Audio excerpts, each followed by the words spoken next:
Good afternoon everyone! So, ngayon po, samahan niyo ako gumawa ng soft binding. Ang kailangan po nating mga gamit ngayon ay of course yung ating binding machine. Ang brand po na gamit namin ay Unimate, and then kailangan din natin ng PVC cover. Ang PVC cover na to ay siya yung magsisilbing front cover and back cover ng ating documents. And then of course yung book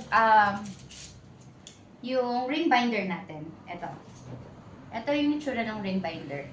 Ang size nito is 1 inch. Saktong-sakto to dun sa document na gagawin natin. So, kailangan din natin ng dalawa. And yung ating gunting.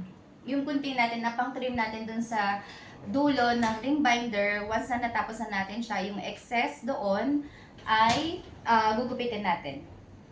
And then yung ating document. Syempre, ito yung kailangan natin na i-bookbind. Meron tayong dalawang documents dito. Kunin natin yung papel natin. Pisa natin dun sa may front cover niya. Then, ganito lang yung pag-insert. Dalhin nyo lang siya sa pinakadulo. Then, insert nyo lang siya.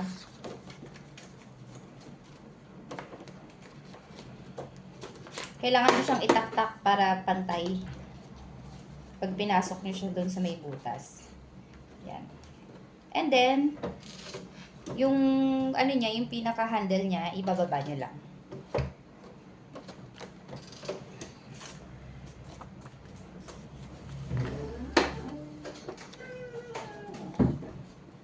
Tapos na siyang butasan.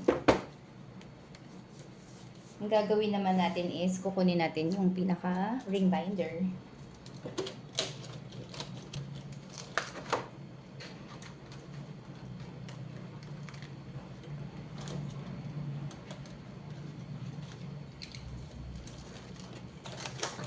So, kung mapapansin nyo, may excess siyang isa. Yan, guguntingin natin yan mamaya. And last.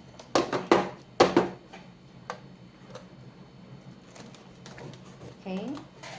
Then, ibalik nyo na siya para mag-lock. Yan. Okay. So, yan na. Tapos na. Then, yung excess dito, guguntingin lang natin yan. Meron siyang excess, diba? So, guntingin lang natin siya. Para maganda siya tingnan.